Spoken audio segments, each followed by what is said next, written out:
¿Qué tal? Muy buenas noches. Yo soy Genaro Lozano y esto es Punto y Contrapunto de lunes. Muy buen inicio de semana. Rosa Isela Rodríguez, la nueva titular de la Secretaría de Seguridad Ciudadana, acompañó al presidente en la inauguración de un cuartel de la Guardia Nacional en San Luis Potosí. Y desde ahí la secretaria llamó a las familias a hablar sobre el consumo de drogas. ¿Es este enfoque el adecuado para pacificar al país? ¿Criminaliza a personas usuarias de drogas? Veremos qué opinan Lisa y Lecona esta noche. Y durante su gira por Nuevo León y por San Luis Potosí de este fin de semana, el presidente López Obrador dijo que México va saliendo del hoyo económico y reiteró que no contraerá deuda ni rescatará empresas. Esto luego de que el presidente se reuniera con empresarios y de que la secretaria de Economía, Tatiana Cloutier, presentara un plan de reactivación económica. ¿Es suficiente lo anunciado? ¿Cómo salir de esta crisis económica? Veremos qué piensan Eder y Ana Montaño esta noche. Y seguimos debatiendo un tema que parece banal, pero que realmente no lo es. ¿Deben o no ser reguladas las redes sociales? ¿Suspender de manera temporal o definitiva cuentas de políticos o de activistas es un acto de censura? ¿Es acaso lo mismo suspender la cuenta de un presidente que la de un simpatizante de su gobierno o la de un opositor? ¿Importa este debate o es solamente un distractor? Quédate con nosotros que ya empieza la mesa esta noche. Esto es Punto y Contrapunto de lunes.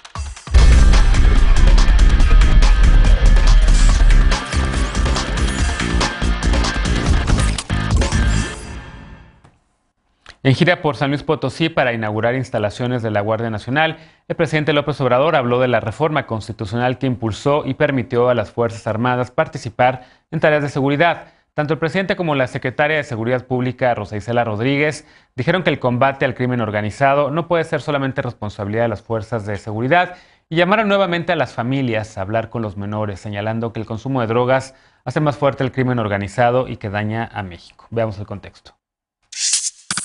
Padres, madres, abuelos y maestros fueron convocados a colaborar en la pacificación del país. La secretaria de Seguridad y Protección Ciudadana, Rosa Isela Rodríguez, dijo este domingo que para la estrategia de seguridad es esencial que las madres y los padres hablen con sus hijos sobre lo perjudicial que es el consumo de drogas, al señalar que dañan el cuerpo, a la familia, a la comunidad y, por lo tanto, dañan a México. La funcionaria dijo que la única forma de evitar que el crimen organizado se fortalezca es no consumiendo. Este domingo en San Luis Potosí, el presidente Andrés Manuel López Obrador reiteró que la pacificación del país no se conseguirá solo con la Guardia Nacional y que se requiere atender las causas de la violencia. En diciembre de 2018, a pocos días de rendir protesta, el mandatario pidió a los padres orientar a sus hijos para evitar que se involucren con la delincuencia. Desde entonces, ha señalado que la falta de oportunidades laborales y de educación orillan a los jóvenes a caer en la delincuencia, por lo que fue creado el programa Jóvenes Construyendo el Futuro como alternativa a las actividades criminales.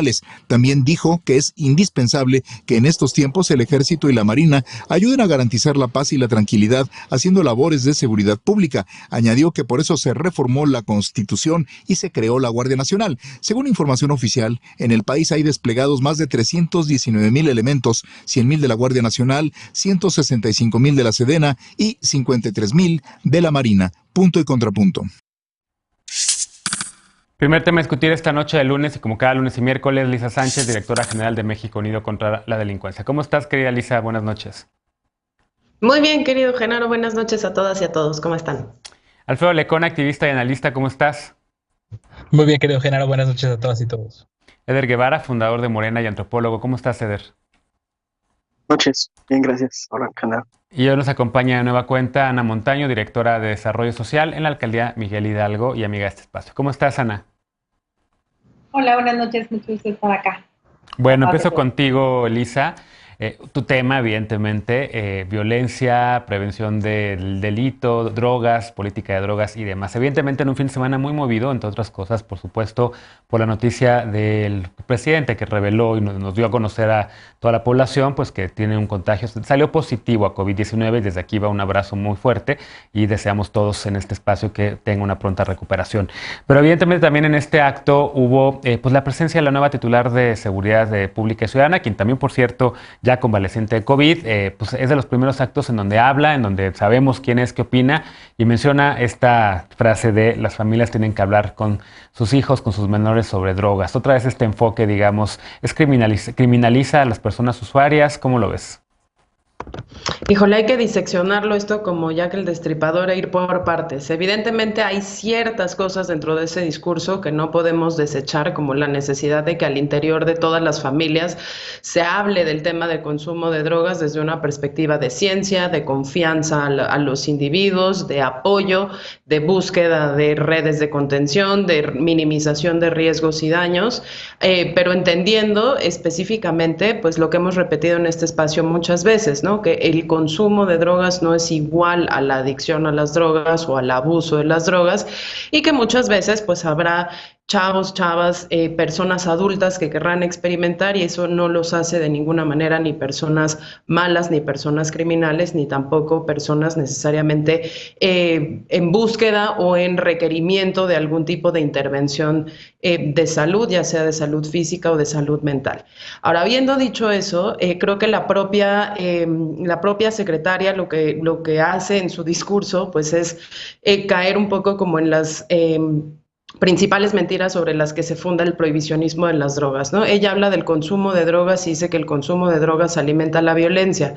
Se le olvida que hay drogas médicas que no alimentan la violencia, se le olvida que hay drogas legales que no alimentan necesariamente la violencia, o por lo menos no la violencia de los carteles, como pueden ser el tabaco y el alcohol, y que las drogas ilícitas, que de alguna u otra manera sí están relacionadas con mercados ilícitos dominados por agentes criminales que utilizan la violencia, pues son precisamente drogas ilícitas, y lo que hace justamente que se creen esos mercados negros y que se empoderen esos actores criminales es la ilicitud o la ilegalidad de esas sustancias. Ahora, habiendo dicho eso, hay formas, sí, las drogas deberían estar reguladas, sí, todas también, no todas de la misma manera y no todas en libre disposición para todos sus usos, algunas para usos médicos, otras para usos tradicionales, otras para usos, digamos, personales, con distintos niveles de restricción, que es precisamente lo que hemos discutido durante ya varios años en el Congreso de la Unión y que esperamos que se vuelva una realidad hacia abril de este año con el tema del mercado de la marihuana. Que sí hay que lamentar que se haga una relación que no tiene comprobación de causalidad entre las personas que consumen sustancias y los niveles de violencia ligados a la actividad del crimen organizado, porque no, las personas no son responsables de la violencia del crimen organizado cuando consumen cualquier sustancia que consuman, eso sí hay que decirlo. Y dos, en términos de salud y de prevención de adicciones, la obligación es fundamentalmente del Estado a través de información fidedigna y basada en ciencia. Entonces eso también hay que decirlo, aunque las conversaciones hay que tenerlas en todos los ámbitos, la obligación de prevención, reducción del daño y tratamiento la tiene el Estado. Así es.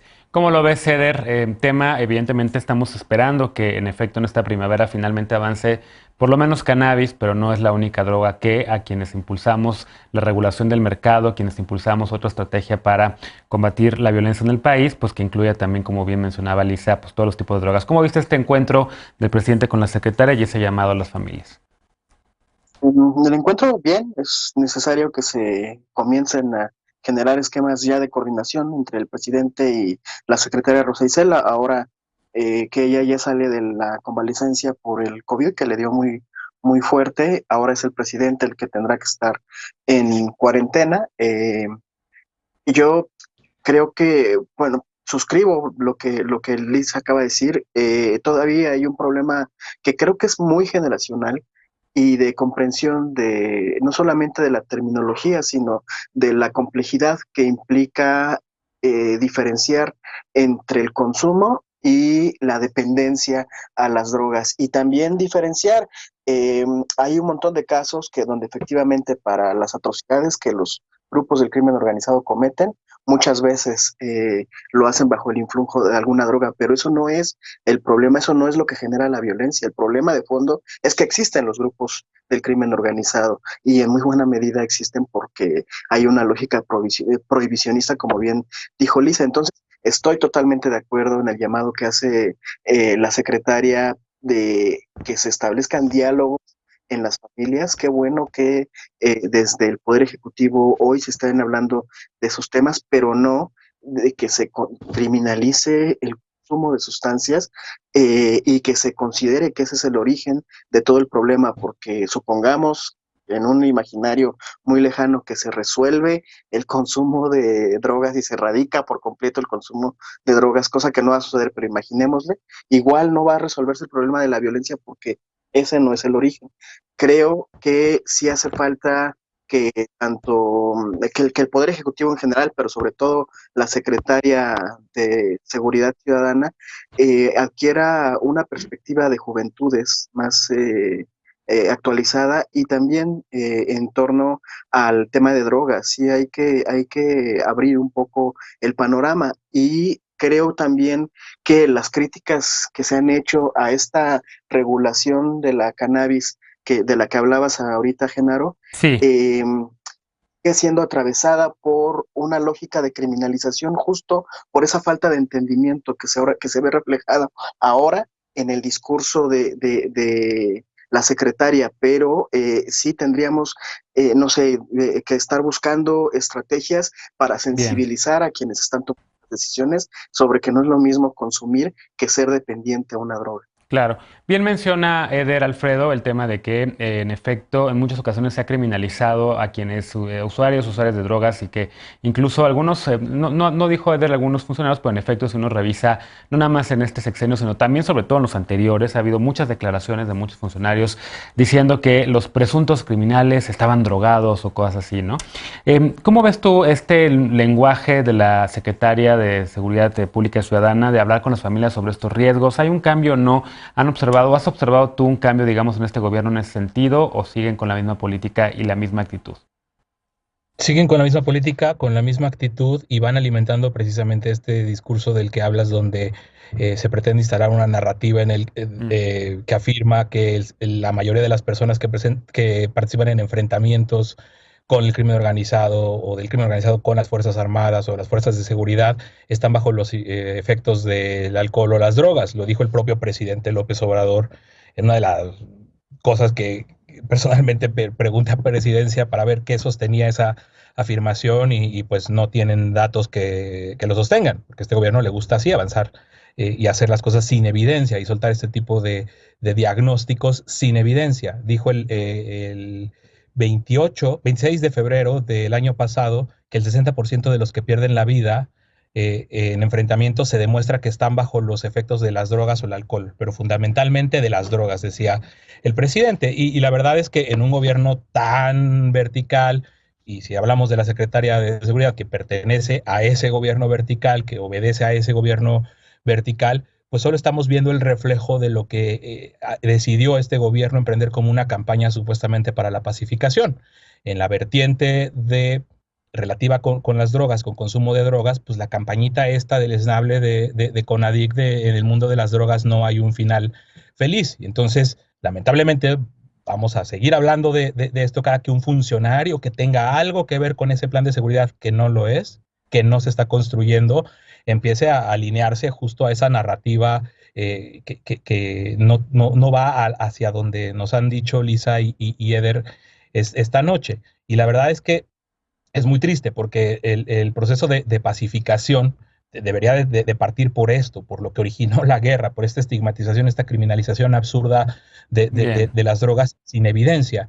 Mañana se cumple un año de que el Movimiento por la Paz con Justicia y Dignidad, con cientos de víctimas más, caminaron de Cuernavaca al Zócalo de la Ciudad de México. En el Zócalo de la Ciudad de México se intentaba tener una reunión con el presidente López Obrador, la menospreció. Ahí se entregaron documentos, volviendo al tema de la justicia transicional, de la agenda de pacificación, esa que sí es de pacificación, que tiene como punto de partida esta estigmatización que se ha hecho en las drogas, especialmente con Felipe Calderón, y ese documento está ahí guardadito. Bien. Ana, ¿cómo lo ves? En efecto, ahora Alfredo recordaba esta marcha, así empezamos el año pasado precisamente antes de que empezara la COVID, pero luego el tema evidentemente se convirtió en la pandemia, pero ahora de repente por el debate legislativo que habrá en torno a cannabis, por este tipo de declaraciones regresa el tema de política de drogas al debate. Pues sí, bueno, creo que Lisa explicó muy bien la forma en la, bueno, digamos, los diferentes enfoques que tiene este tema, ¿no? Creo que para empezar, pues bueno, es bien importante, yo procuro, sobre todo últimamente, revisar las fuentes directas de las declaraciones, porque luego, pues desafortunadamente ahí las acepciones mediáticas las llevan por otro lado. Y específicamente en el caso de las declaraciones de la secretaria, pues creo que nos habla sí pues de una parte de la estrategia, ¿no? Menciona ella tanto los gabinetes de seguridad como la misma inauguración del cuartel de la Guardia Nacional, que es la razón del evento al que asistieron. Y pues bueno, habla de esta parte como el rol de la ciudadanía o el rol de las familias. Yo creo que también tener muy en cuenta, y eso creo que es bien importante, que quienes se dedican a este tema de la sociedad civil, que por supuesto tanto Lisa como Alfredo, que están hoy aquí presentes, pues tienen una gran experiencia en el tema, pero yo creo que es bien importante también atender, sí, a la evidencia científica, pero también a las realidades muy locales y muy específicas de cada uno de los espacios, ¿no? Que creo que a la hora de construir un discurso en un evento público, pues seguramente es en lo que la secretaria estaba pensando, y entonces les habla a las madres y padres de familia de ese poblado en San Luis Potosí, en el que les dice que, pues bueno, su papel o la manera en la que ellos pueden colaborar con la estrategia de seguridad del gobierno de México, pues es hablando con sus hijos e informando. Sí estoy de acuerdo en la parte en la que la estigmatización sobre el consumo es algo que tenemos que erradicar. Nos falta mucho, yo creo, también para poder llegar a esta narrativa en la que se pueda hacer esta diferenciación, en la que se pudiera hablar de un consumo responsable, pero también creo que, pues bueno, el reto involucra a todos los actores de la sociedad, no únicamente al gobierno, y que sí hay una parte en la que bueno, la parte del consumo es, por ejemplo, en el tema del veganismo o de la actitud no especista, pues es uno de los argumentos, ¿no? Las personas veganas pues dejan de consumir carne, ¿no? Para evitar pues ir sumando al movimiento, a la industria de alimentos animales, ¿no? Entonces, en ese mismo sentido, pues es cómo nosotros o cómo la ciudadanía puede participar, lo cual no quiere decir que tenga que ser el eje principal de la estrategia de seguridad ni el único, ¿no? Y creo que Lisa mencionaba muy bien cuáles son las tareas diferenciadas que se tienen que hacer desde cada uno de los roles. En ese sentido, yo celebro pues esta visión y esta narrativa más participativa y de un modelo más hacia la gobernanza. Uy, se nos está yendo el audio de Ana y se nos acabó el tiempo de este bloque, también corrió el tiempo. Vi la mano levantada de Eder, pero les prometo que recuperaremos la discusión sobre política de drogas, porque evidentemente esta primavera está el tema de cannabis en la Cámara de Diputados y evidentemente será tema de debate en esta mesa. Hacemos una pausa. Al regresar el viernes, el presidente López Obrador se reunió con empresarios en Monterrey. Aunque no se dio a conocer la lista de asistentes, varios medios destacaron la presencia de Alfonso Romo. ¿Cómo va la recuperación económica? ¿Qué pide la clase empresarial? Volvemos con este tema, punto y contrapunto, no te vayas.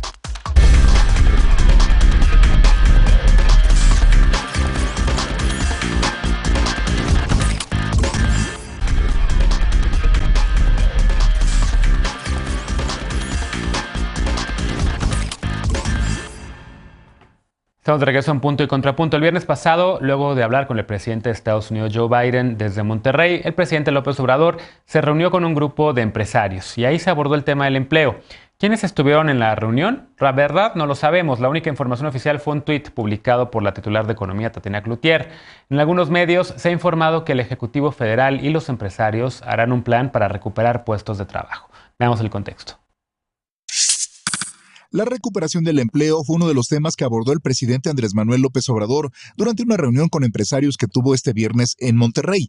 Aunque no se dio a conocer quiénes participaron, la secretaria de Economía, Tatiana Cloutier, apuntó que pronto se verán resultados. El sábado, en San Luis Potosí, el mandatario dijo que México va saliendo del hoyo económico y reiteró que su gobierno no contratará nueva deuda ni rescatará empresas. Durante 2020 se perdieron 647,000 empleos formales, según informes del Instituto Mexicano del Seguro Social. El presidente señaló que se están recuperando y pronosticó un crecimiento de 4 a 5% del Producto Interno Bruto para este año. La Secretaría de Hacienda prevé un crecimiento de 4.6% siempre que la vacunación logre contener los contagios de COVID-19 y el Banco de México estimó una recuperación de 3.3% luego de la caída proyectada entre 8 y 8.9% durante 2020. Si la vacunación avanza, el Banco Central calcula que el crecimiento podría ser de hasta el 5.3%. 10%. Recientemente, la Secretaría de Economía presentó un plan de reactivación basado en 4 ejes: el impulso al mercado interno, el empleo y la empresa, el fomento de la inversión, el comercio internacional y la regionalización. Entre las medidas anunciadas están apoyos económicos y estímulos fiscales a pequeños y medianos negocios, buscar inversión extranjera y negociar nuevos acuerdos comerciales. La Coparmex saludó la medida, pero insistió en un salario solidario y deducción de prestaciones laborales. Punto y contrapunto. Bueno, segundo tema a discutir esta noche, que realmente son varios temas, porque ahí en esa reunión, Eder, no conocemos bien todavía los nombres de los empresarios y esperemos que empresarios que acompañaron al presidente y a la titular de la Secretaría de Economía en esa reunión, pero también hubo una llamada con el presidente de Estados Unidos, con Joe Biden. Veíamos la fotografía en la casa de Alfonso Romo, de donde tomó la llamada el presidente, que tema también que puede ser cuestionable, pero el presidente, digamos que este fin de semana destacó el hecho de lo que él dijo: vamos saliendo del hoyo económico. ¿Coincides con esta lectura? ¿Hay indicadores para creer eso? Él ha planteado desde el principio que la crisis económica que acompaña a la pandemia, que más bien ya se venía, la recesión global ya la estaban augurando un año antes de la pandemia, y cuando llega la pandemia él dijo desde el principio que iba a ser una especie de V, en donde la caída iba a ser estrepitosa y la recuperación también iba a ser más o menos en la misma dimensión. Los augurios, no solamente de la oposición, sino de muchos especialistas en torno a la caída del PIB, no se cumplió. Tampoco se cumplieron los augurios de los apologistas del caos, que decían que a los 3 meses de la pandemia iba a haber saqueos en todo el país, iba a haber gente muriendo de hambre. La estrategia del presidente, aunque no les guste, está funcionando. Económicamente hablando, el dólar se mantiene estable, la gasolina, el gas, la electricidad se mantienen estables, se han ido bajando poco a poco, incluso la inflación no ha aumentado, y creo que uno de los temas que ha sido muy importante en este proceso es que, aunque sí ha habido tensiones con el empresariado, siempre ha tenido el presidente la capacidad de dialogar con ellos y de dialogar por grupos. Es muy difícil determinar si esta reunión fue exitosa o no, porque, como tú dijiste, hay muy poca información. Lo que sí trascendió fue la declaración del hijo de uno de los empresarios que estuvo presente, y lo que señala él, lo que le llamó la atención fueron los controles inusitados, dijo, de bioseguridad. Es decir, qué bueno que el presidente tenga esas medidas. Quienes hayan tenido posibilidades de, en este proceso, estar en algún evento de los que ha organizado él, saben que nadie se puede acercar al presidente, no le pueden entregar un documento directo a él. Hay un montón de medidas de seguridad, y ahorita, en el contexto en el que él resulta positivo por COVID, eso es muy importante. Yo espero que nadie más salga contagiado de esa reunión.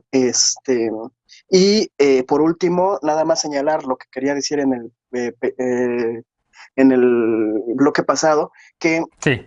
Cuando la oposición a veces hablan del verticalismo y del autoritarismo de Andrés Manuel con su equipo de gabinete, cuando son cuestiones cuestionables, pero cuando son éxitos, cuando son logros como el tema de la vacuna, se los quieren adjudicar a un solo secretario, como en el caso del canciller Marcelo Ebrard. Ahí hay una estrategia discursiva que no nos ayuda a comprender casi nunca lo que está sucediendo, y yo creo que el presidente López Obrador respeta el proceso individual de cada una de las personas. Sí. A la secretaria de Gobernación nunca le ha impedido, por ejemplo, que hable sobre la lucha contra el patriarcado, sobre el proceso de despenalización del aborto, etcétera, y pues ahora sí que cada secretario trae sus propios procesos formativos, ¿no? Bien. Bueno, a ver, ¿coincides con esta lectura, Alfredo? En efecto, se esperaba una recesión no nada más en México, sino en todo el mundo, pero ¿tú crees que en efecto hay datos para creer que ya vimos la luz al final del túnel, que ya estamos saliendo de este hoyo económico? ¿Coincides con Eder y ves adecuado lo anunciado hasta ahorita? Sobre todo los apoyos que presentaron, el plan de reactivación que presentó Tatiana Cloutier recientemente, quien por cierto hoy tenía una conferencia, me parece que con la Organización para la Cooperación y Desarrollo Económico sobre temas de mujeres, ¿no? O no me acuerdo si con la Organización Mundial del Comercio, ahorita lo corroboro, pero en efecto está ya Tatiana Cloutier empezando también a hablar de reactivación económica. Pues yo lo principal que vi fueron críticas respecto que el plan económico sí decía una serie de cosas, o dice una serie de cosas, pero no dice el cómo. Lo que es cierto es que lo que hemos estado viendo desde hace muchos meses es que ni siquiera están de acuerdo con las cifras que mencionan los propios funcionarios del gobierno, empezando por el presidente. El presidente dice que va a haber un crecimiento del 5% este año. La propia Secretaría de Hacienda dice que la expectativa de recuperación, porque pues no es crecimiento, caímos todo lo que caímos y aquí lo que vamos a hacer o lo que esperamos alcanzar es una recuperación, y la expectativa de Hacienda es del 4.6, mientras que el propio Banxico dice que es por ahí del 3%. Entonces, pues lo que tenemos son miles de historias. Hasta que no tengamos datos, hasta que no tengamos la eficacia comprobada de este plan de recuperación económica, lo único que tenemos pues son historias que se acumulan de negocios que siguen quebrando, de personas o establecimientos que ya no pueden aguantar el segundo semáforo, que se las están viendo muy mal, y obviamente todo esto nos va a jugar. Todo depende, toda la recuperación que ojalá alcancemos depende del éxito que se tenga en la campaña de vacunación, y empiezan ya por ahí también a prenderse algunos foquitos rojos en contraste de las lucecitas que no sé de dónde anda viendo el presidente. Sobre la reunión, pues, ahorita decía Eder que nadie se puede acercar al presidente y que se usaron inusitados procesos de seguridad biotecnológica. Pues algo tan sencillo como el cubrebocas, que no es de alta tecnología, no lo vimos en las fotos que estuvieron ellos difundiendo. El canciller Marcelo Ebrard, Alfonso Romo, el presidente de la República, no están en un espacio cerrado, están obviamente sin guardar la sana distancia, ni haciendo caso de las medidas mínimas de ese viaje, que fue una irresponsabilidad absoluta. El presidente, si empezó a sentir síntomas el sábado, no tenemos la información de si se hizo una prueba antes de abordar el avión, y si lo sintió estando allá, tomó un avión privado, un vuelo comercial, antes de confirmar su enfermedad. Creo que ese es el tipo de cosas que ojalá tras esta experiencia empiecen a hacer recapacitar a todo el equipo de salud que lo rodea, porque termina siendo el equipo de salud que nos da a todos. Mientras grabamos el programa, estoy leyendo una nota de información que para esta hora ya será más conocida, que el subsecretario Hugo López-Gatell también está en aislamiento por haber tenido este contacto con el presidente. Y por último, decir que cómo es posible que estemos diciendo ya con esta normalidad que no sabemos qué empresarios participaron en esa reunión. O sea, deberíamos saber. Que dice que es tan transparente, que quiere desaparecer el INAI porque todo es así. No sabemos cuál es la lista de esas personas, como al día de hoy no sabemos cuántos y cuánto dieron en aquella famosa cena de tamales de Chiltepín, de lo del avión. Se compraron boletos del avión presidencial. Esa es la opacidad. De la rifa no rifa del avión presidencial, para citar aquí un clásico del programa, ¿verdad, Lisa? Ana, a ver, el tema evidentemente de la reactivación económica. Tatiana Cloutier, con quien hablaba, era más bien con el Foro Económico Mundial de Davos, y hablaba precisamente sobre la reactivación económica del país, y hablaba sobre el tema de género y de mujeres. Pero en efecto, pues esta administración prometió separación del poder económico del poder político, y está también el presidente pues mandando estos mensajes de que el país ya va saliendo de esta recesión. ¿Coincides con esta lectura? ¿Hay esta separación? ¿Estamos viendo realmente lo que estamos esperando muchos de quienes votamos por este gobierno y que queríamos precisamente eso? Bueno, yo creo que en términos de si la reactivación económica o si ya estamos saliendo del hoyo, creo que, pues bueno, es una visión optimista. El presidente seguramente él tiene mejores datos que cualquiera de nosotros, pero yo creo que en la realidad, recordemos que los ciclos económicos pues tienen distintas etapas, ¿no? La parte macro, que ya que se vea en las realidades de las personas, pues toma un tiempo. Entonces yo creo que esperaría que eso es lo que esté pasando, ¿no? Que el optimismo del presidente viene de esta visión como macroeconómica, ¿no? Evidentemente en la realidad y en el día a día, pues lo que vemos no es todavía una recuperación. Creo que mucho de lo que refiere el presidente con estas declaraciones, pues es que sí hay, por lo menos ha habido un avance en términos de la no contratación de deuda, ¿no? Que más que yo creo que un resultado, pues es un efecto propio de la política que se ha decidido aplicar.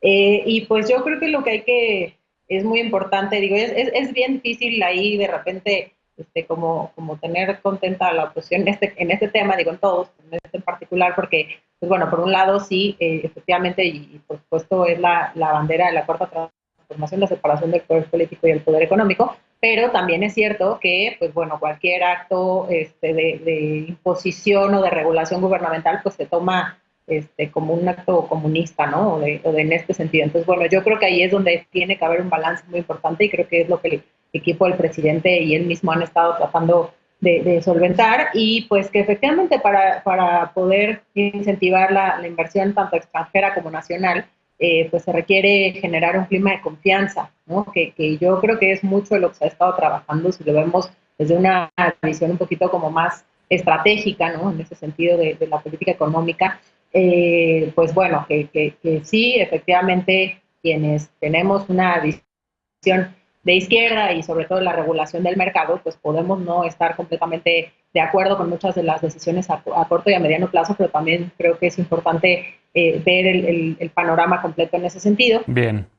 Y en la parte de la reactivación económica del plan que presentaba la secretaria Tatiana Cloutier, pues yo lo veo bastante predecible, para ser muy honesta, digo, con todo el respeto que me merece la secretaria, pero bueno, digamos, cumple con lo necesario, con lo que sí. requiere cualquier plan de reactivación. Y me gustaría ver más temas de economía local y de economía social y solidaria, de vinculación con gobiernos locales, que creo que es ahí donde está, por lo menos en esta parte de la pandemia, pues la respuesta a la salida de la crisis de la reactivación, porque son, o sea, los comercios y los gobiernos locales los que tienen que participar.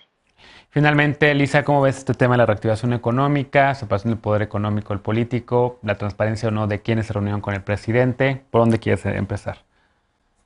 Pues por el plan, yo creo, ¿no? Porque creo que es una de las demandas que distintos sectores hemos tenido justamente desde distintas trincheras y con distintas demandas, ¿no? El hecho de que sabíamos que, bueno, al principio no sabíamos que la pandemia iba a durar tanto tiempo, que iba a afectar a tantísima gente, que iba a ser tan difícil realmente volver a la antigua normalidad, y hoy nos cuestionamos incluso si vamos a volver del todo a esa antigua normalidad tal y como la conocíamos antes o no. Ahí lo primero es, hay que decir, si ha sido una demanda de todos estos sectores, qué bueno que haya un plan, qué bueno que se haya anunciado, qué bueno que sea, digamos, como multidimensional, que tenga apoyos tanto para la reactivación del mercado interno como para la reactivación del comercio internacional, que tenga partes de estímulos fiscales. Qué bueno.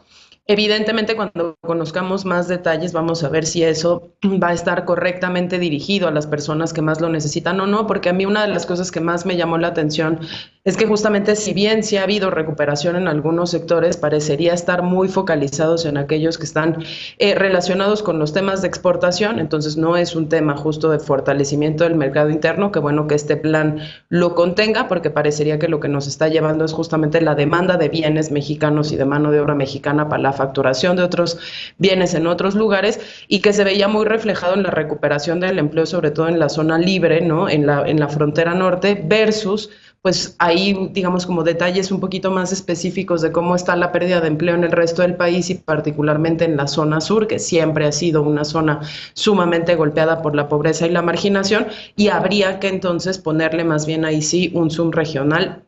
Yo coincido con Ana en este tema de la visión de lo local y sobre todo pues de visiones de otros tipos de industrias. ¿Qué está pasando con la construcción? ¿Qué está pasando con los servicios? ¿Qué está pasando con el turismo? ¿Qué está pasando con lo no extractivo, ¿no? Entonces ojalá que por ahí nos ayude a todos y sobre todo pues ayude a quienes más lo necesitan en este momento. Bien. Y han visto pues más ingresos perdidos. Eder, levantaste la mano, de verdad 30 segundos porque tenemos que ir a un corte. Sí, pero el tema de la bioseguridad, no hablaba de tecnologías, la bioseguridad es ponerte gel, etcétera, y Alfredo decía que se hizo la prueba antes. Tampoco tenemos mucha claridad de los tiempos de la prueba del presidente, pero que se la hizo antes de subir al vuelo. Pero ¿qué nos preocupamos? En el vuelo no puede subir si no es con cubrebocas. Entonces, si ahí va protegido y siempre le dejan un lugar vacío, no tendríamos que estarnos preocupando por eso, a menos, claro, que lo único que queramos es la grilla, ¿no? Creo que ahorita lo importante es que el presidente se recupere lo antes posible. Bueno, hacemos una pausa, regresamos después de estar con otro tema, el tema final de la noche. Las redes sociales, ayer Twitter estuvo especialmente cargado de mensajes de odio, al punto en el que esta red social recordó su política contra estos mensajes, contra los mensajes de odio, y suspendió a varias cuentas. Eso no censura, las redes sociales deben ser reguladas, los usuarios deben autorregularse o los gobiernos deben legislar al respecto.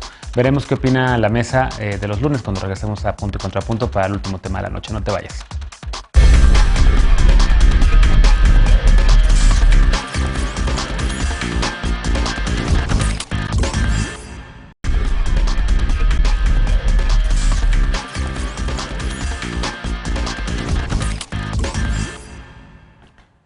Estamos de regreso para el último bloque de la noche. Twitter, la red social fundada hace 15 años para enviar micromensajes de 140 caracteres, se ha convertido en el centro de la discusión política.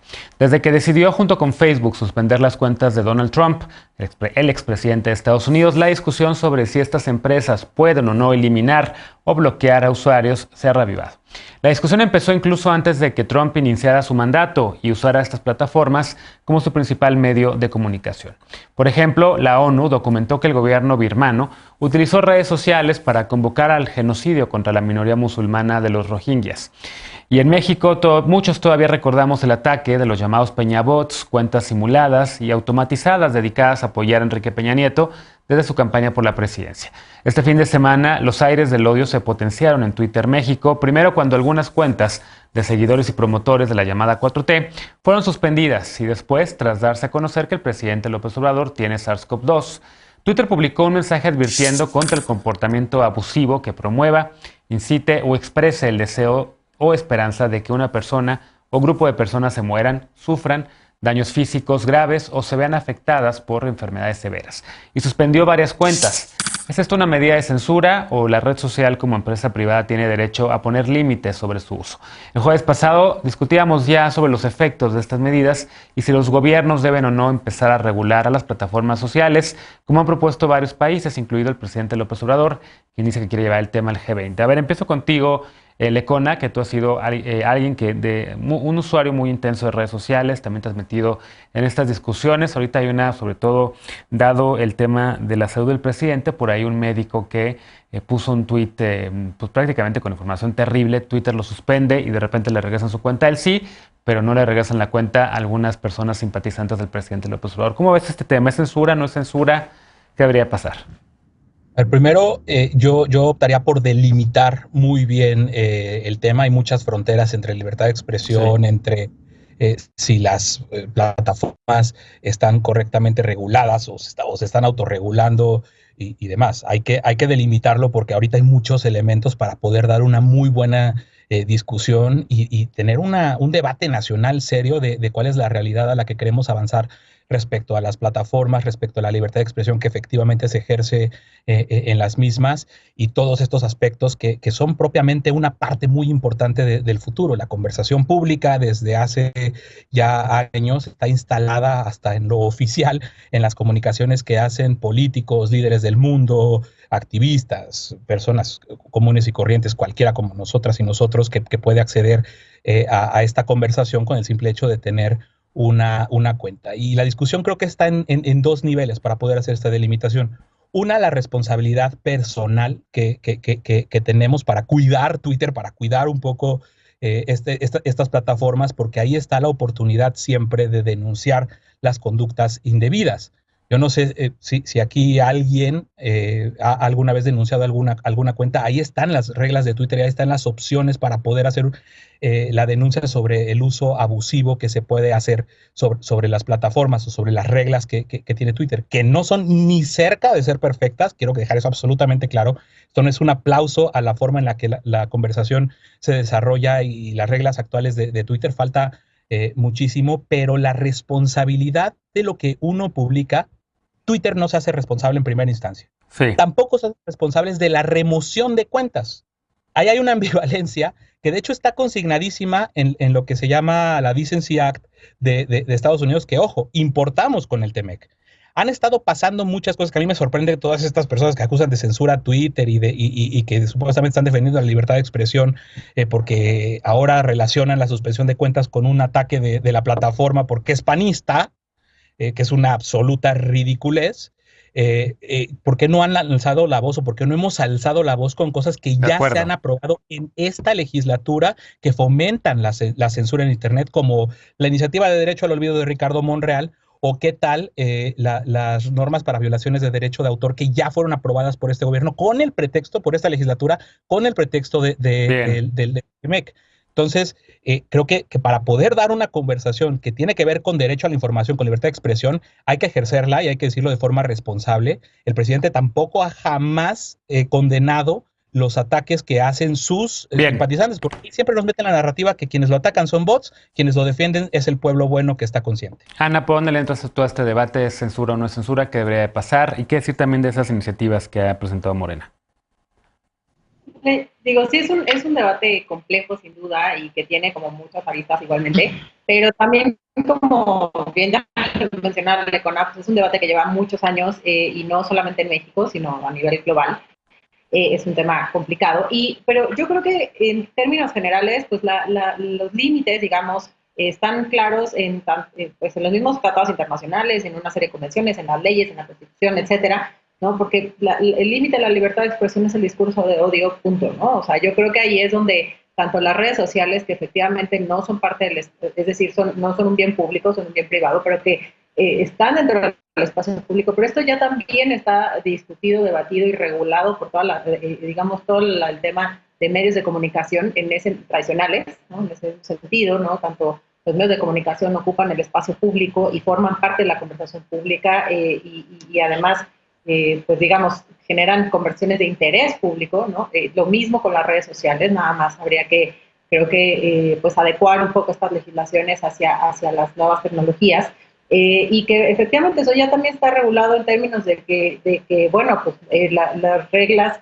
internas de los espacios privados que son, por ejemplo, Twitter o Facebook o cualquier red social, pues no pueden ser distintas o no pueden ir en contra de las regulaciones generales que tiene un Estado sobre sus espacios de comunicación. Digamos, bueno, lo digo así en términos de que creo que ahí está como el corazón de todo el debate público.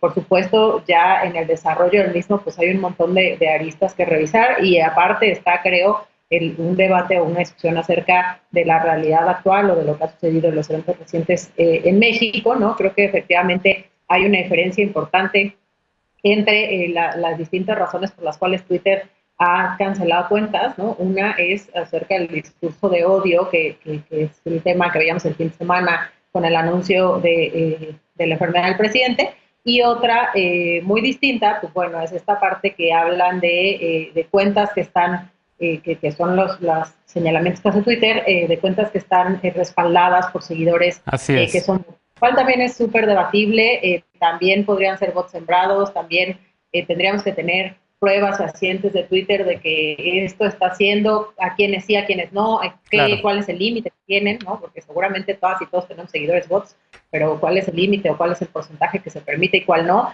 Yo creo que todas esas situaciones tienen que estar bien claras, y sí, pues ojalá que en este periodo legislativo podamos ver una iniciativa o varias para que puedan discutirse de manera amplia, pues que toquen el tema, y que yo creo que sí es urgente la revisión de este asunto, pues precisamente bien, para el interés.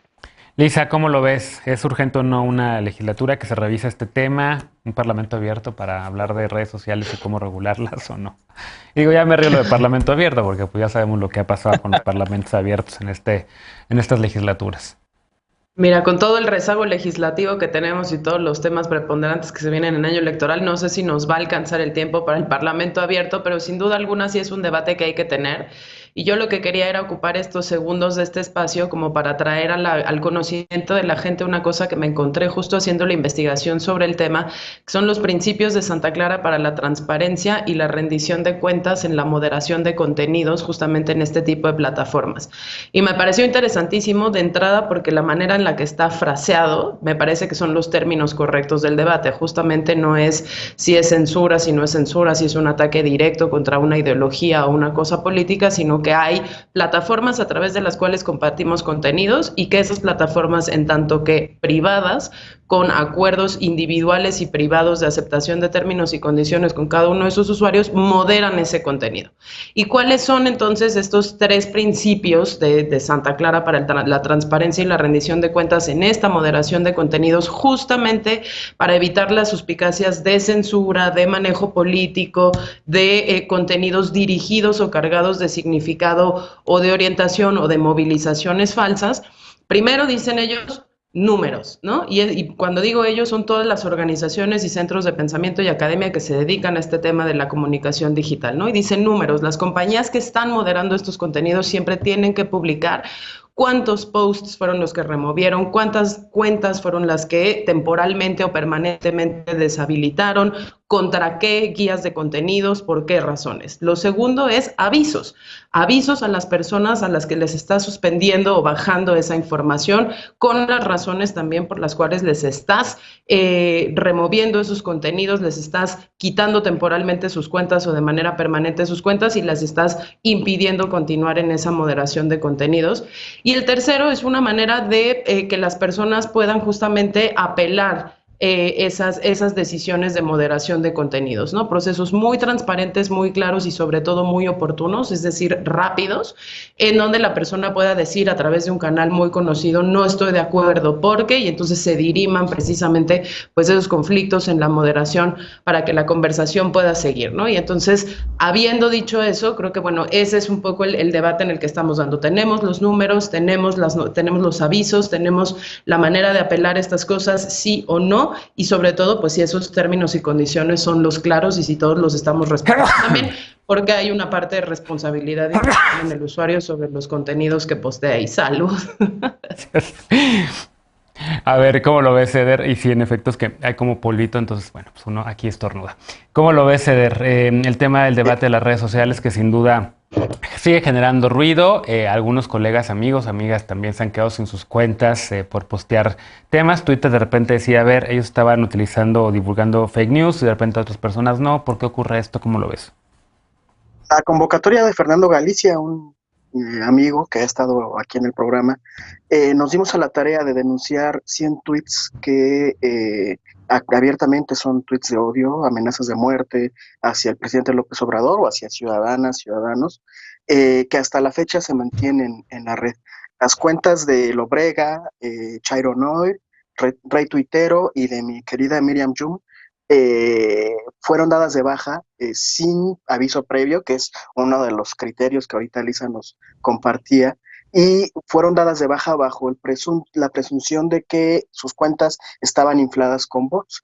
Miriam, semanas antes, ya había consignado que le estaban siguiendo bots. Yo podría comprar ahorita 7 millones de bots, seguir con los 7 millones a cualquier usuario, y con ese pretexto entonces Twitter lo estaría dando de baja. Claro. Sin embargo, la cuenta de, permítanme, aquí lo anoté, el médico Diego Araiza, que es un médico del Instituto Mexicano de Cardiología, ayer puso cómo medicar al presidente López Obrador para asesinarlo. Le suspendieron su cuenta un ratito y en la mañana de hoy ya estaba de nuevo activa la cuenta. Sí, es el tema más reciente que está ahorita en el debate, en efecto, ese en específico. Internacional, Angela Merkel también ya está hablando de la necesidad de poner ojos para defender la libertad de expresión. Y sucedió algo la semana pasada en Venezuela. Ustedes saben, yo estuve como observador internacional el 6 de diciembre en la elección para la renovación de la Asamblea Nacional venezolana. No hay en realidad una disputa en tribunales internacionales sobre la legitimidad y la legalidad de esta elección. La oposición que participó electoralmente está, porque ya tomaron protesta, están asumiendo sus cargos como diputados de la Asamblea Nacional. Twitter decidió dar de baja la cuenta de esta nueva Asamblea Nacional. ¿Bajo qué criterios? Son criterios totalmente políticos. Claro. E insisto, no hay ahí una violación a ninguna regla, no hay discursos de odio, nada, simplemente Twitter decidió dar de baja la cuenta. Entonces, sí hay un tema que hay que discutir de fondo y lo que se tiene que defender a toda costa es la libertad de expresión. Bueno, pues ¿qué les parece si dejamos este tema para discutirlo en otro programa? Porque ya se acabó el tiempo, evidentemente no se termina aquí. De hecho, estoy pensando hacer una mesa de viernes dedicada solo a este tema también, pero también, por supuesto, recuperar esta discusión sobre si Twitter toma posturas políticas o no respecto a ciertos temas, si está bien o mal, y recuperarlo también para esta mesa y para los martes y jueves. Hacemos un corte y regresamos para despedirnos de las y los panelistas de esta noche y con la paparrucha también, no te vayas.